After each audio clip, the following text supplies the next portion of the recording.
Remember the days before anime and K-pop blew up internationally? I miss them too.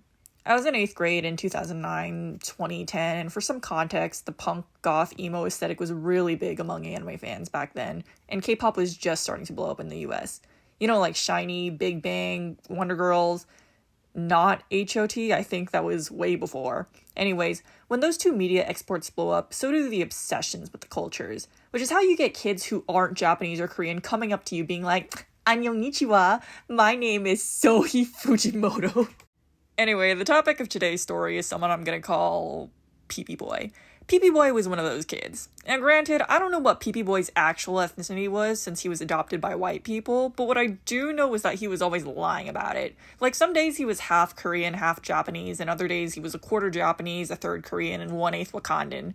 And to back it up, he could play exactly the first 6 seconds of Wedding Dress by Taeyong, and in pre-23andMe era drove the girls wild.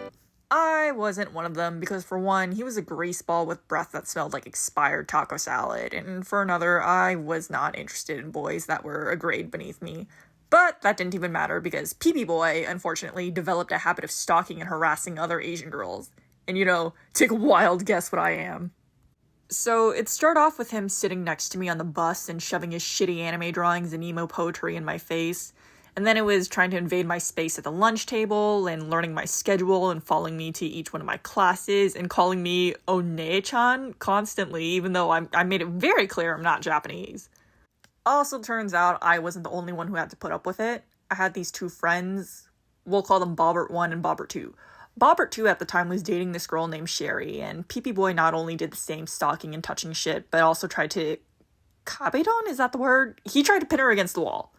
Bobbert number 1 was friends with the couple, and he also had a crush on Sherry, but that's a story for a different day. He also sat across from me on the bus home sometimes, and we'd witness peepeeboi doing this fuckery, and we'd rant together about how much we hated him.